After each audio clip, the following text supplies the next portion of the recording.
Okay, so I am going to show you how I go from this blonde hair to black hair. So first I am using some water and I'm spraying my hair. Ideally you want your hair to be damp, as in fresh and clean. My hair is clean, it just was dry. Then I'm going in with a comb and I am going to make sure that my hair is thoroughly detangled. Now I want to do this just so that I make sure that the hair dye, especially with coily and natural hair, that the dye goes on the strands evenly. And I'm going in with this hair dye. This is a semi-permanent hair dye and this is the color Ruby Red by Bijin. Now with blonde hair, you want to make sure that you use a color to fill your hair. If not, you're going to get that greenish cast when the color starts to fade, and I experienced this myself already. So you want to go in with like a red or a copper or a chestnut semi-permanent hair color to fill that blonde hair.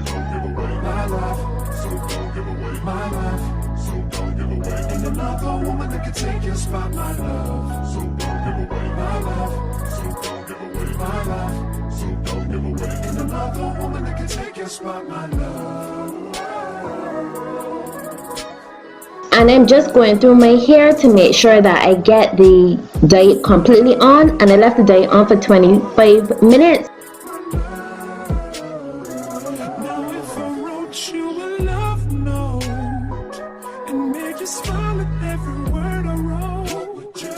Next, I'm going in with my permanent hair color, and this is Sparks Hydro Color Permanent Hair Dye, and is in the color 1N Ebony, which is a dark black. And for my starting base, the directions recommended that I mix this product with 10 volume developer, which is what I did. You want to read the directions as with anything. So I am using 2 ounces of the Sparks hair color and 2 ounces of the 10 volume developer. I'm just gonna mix everything thoroughly, and then I'm gonna saturate my hair.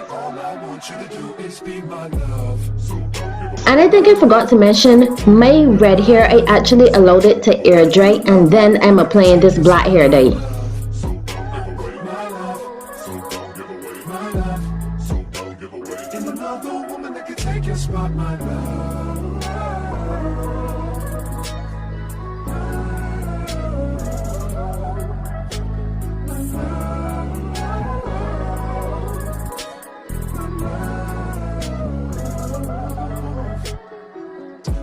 And I'm gonna leave the dye on for about 20 minutes.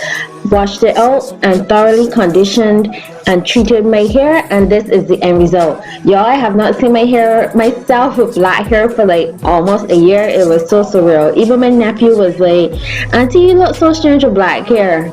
I know, but as you can see, the hair is filled, there's no cast, it looks jet black, which is what you want to do. So I hope that this short tutorial was helpful for you. If it was, please don't forget to give this video a massive thumbs up, and if you have not already, go ahead and subscribe to my channel. So I'll catch you in another video. Bye bye.